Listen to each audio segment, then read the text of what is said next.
Assalamualaikum warahmatullahi wabarakatuh. Saya Emalela Rifa Berliani dari kelas 2A Program Studi Kesehatan Masyarakat akan mempresentasikan mengenai Ottawa Charter. Kapan dan di mana Ottawa Charter diterbitkan, apa saja strategi, sasaran, dan area dari promosi kesehatan menurut Ottawa Charter.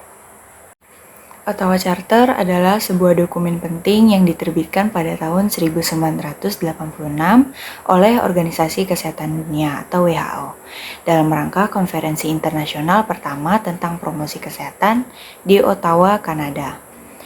Dokumen ini bertujuan untuk memberikan kerangka kerja dan panduan dalam promosi kesehatan di seluruh dunia. Ottawa Charter menekankan bahwa kesehatan bukan hanya tanggung jawab sektor kesehatan semata, tetapi juga melibatkan sektor lain dan masyarakat secara keseluruhan. Ottawa Charter untuk promosi kesehatan mengidentifikasi 3 strategi utama yang harus diimplementasikan untuk mencapai tujuan promosi kesehatan. Yang pertama adalah Advocate for Health, advokasi untuk kebijakan kesehatan yang baik. Strategi ini berfokus pada upaya untuk meyakinkan para pembuat kebijakan, pemimpin, dan masyarakat umum mengenai pentingnya kebijakan yang mendukung kesehatan. Ini melibatkan berbagai kegiatan yang bertujuan untuk menciptakan kondisi yang kondusif bagi kesehatan dengan memperjuangkan perubahan sosial, lingkungan, dan ekonomi. Advokasi ini dapat berupa kampanye kesadaran, lobi politik, dan kolaborasi dengan berbagai sektor untuk mendorong kebijakan publik yang sehat, seperti peraturan anti merokok, kebijakan nutrisi, dan lingkungan yang lebih bersih. Yang kedua adalah Enable Health Promotion, memungkinkan orang untuk meningkatkan kesehatan mereka. Strategi ini menekankan pemberdayaan individu dan komunitas untuk meningkatkan kendali atas dan meningkatkan kesehatan mereka.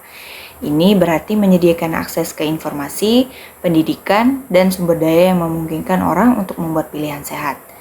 Pemberdayaan ini juga mencakup upaya untuk mengurangi ketidaksetaraan dalam kesehatan dengan memastikan bahwa semua kelompok, terutama yang kurang mampu dan rentan, memiliki kesempatan yang sama untuk mencapai kesehatan yang baik. Contohnya termasuk program pendidikan kesehatan di sekolah, pelatihan keterampilan hidup sehat, dan layanan kesehatan yang terjangkau dan mudah diakses. Yang ketiga adalah Mediate Health Promotion, yaitu memediasi untuk kepentingan semua pihak. Strategi ini bertujuan untuk mengkoordinasikan tindakan antara berbagai sektor dan pihak terkait, termasuk pemerintah, organisasi non-pemerintah, komunitas, dan industri, untuk bekerja sama mencapai hasil kesehatan yang positif. Mediasi ini penting karena promosi kesehatan sering memerlukan kolaborasi lintas sektor dan kepentingan yang berbeda. Misalnya, bekerja sama dengan sektor swasta untuk menciptakan lingkungan kerja yang sehat, atau dengan sektor pendidikan untuk mengintegrasikan pendidikan kesehatan dalam kurikulum sekolah. Mediasi juga bisa berarti menegosiasikan kepentingan yang berbeda untuk mencapai konsensus dalam kebijakan kesehatan. Dengan menerapkan ketiga strategi ini, yaitu advokasi, pemberdayaan, dan mediasi, Ottawa Charter menekankan pendekatan holistik dan kolaboratif dalam promosi kesehatan yang melibatkan semua lapisan masyarakat dan berbagai sektor. Selanjutnya, menurut Ottawa Charter, promosi kesehatan memiliki 3 jenis sasaran, yaitu primer, sekunder, dan tersier.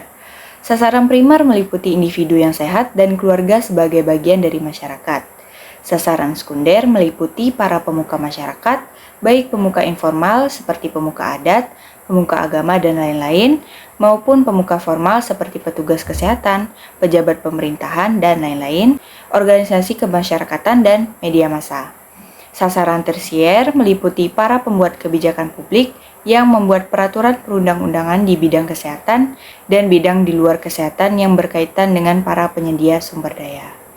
Ottawa Charter untuk promosi kesehatan menetapkan 5 area kunci yang penting untuk promosi kesehatan yang efektif. Kelima area ini memberikan kerangka kerja yang komprehensif untuk tindakan yang perlu diambil guna meningkatkan kesehatan dan kesejahteraan masyarakat. Yang pertama, Healthy Public Policy, membangun kebijakan publik yang mendukung kesehatan. Area ini menekankan pentingnya kebijakan publik yang mendukung kesehatan di semua sektor pemerintahan dan masyarakat. Ini melibatkan pembuatan undang-undang, regulasi, dan kebijakan yang mendorong kondisi yang lebih sehat. Contohnya termasuk kebijakan anti merokok, kebijakan pajak yang mendukung makanan sehat, dan regulasi keselamatan kerja. Tujuan utamanya adalah untuk menciptakan lingkungan yang memudahkan orang untuk hidup sehat. Yang kedua adalah supportive environments, menciptakan lingkungan yang mendukung. Lingkungan fisik, sosial, dan ekonomi yang mendukung sangat penting untuk kesehatan. Area ini mencakup upaya untuk memastikan bahwa lingkungan tempat orang tinggal, bekerja, dan bermain mendukung pilihan sehat. Ini bisa berarti mengembangkan infrastruktur yang mendukung aktivitas fisik, seperti taman dan jalur sepeda, serta memastikan lingkungan kerja yang aman dan kondusif untuk kesehatan mental dan fisik. Yang ketiga, reorient health services, yaitu mengarahkan pelayanan kesehatan. Pelayanan kesehatan harus lebih berfokus pada pencegahan penyakit dan promosi kesehatan daripada hanya pada pengobatan penyakit. Ini berarti mengubah sistem pelayanan kesehatan untuk lebih menekankan pada upaya pencegahan, pendidikan kesehatan, dan promosi kesehatan dalam semua aspek pelayanan kesehatan. Contohnya termasuk program imunisasi, pemeriksaan kesehatan rutin, dan layanan konseling kesehatan. Pelayanan kesehatan yang terorientasi pada promosi kesehatan akan lebih proaktif dalam menjaga dan meningkatkan kesehatan masyarakat. Yang keempat yaitu personal skills atau mengembangkan keterampilan pribadi. Pendidikan dan informasi kesehatan harus diberikan kepada individu untuk membantu mereka membuat pilihan yang sehat dan mengembangkan keterampilan hidup yang diperlukan untuk menjaga kesehatan mereka. Ini bisa mencakup program pendidikan di sekolah, kampanye publik, dan kursus keterampilan hidup. Tujuannya adalah untuk meningkatkan literasi kesehatan dan kemampuan individu untuk mengelola kesehatan mereka sendiri secara efektif. Dan yang terakhir adalah community action, yaitu menguatkan aksi masyarakat. Pemberdayaan komunitas untuk berpartisipasi aktif dalam promosi kesehatan sangat penting. Ini melibatkan penguatan kapasitas komunitas untuk mengidentifikasi masalah kesehatan mereka sendiri dan mengembangkan solusi. Partisipasi aktif dari komunitas dapat dilakukan melalui kelompok pendukung, inisiatif masyarakat, dan kerjasama dengan organisasi non-pemerintah.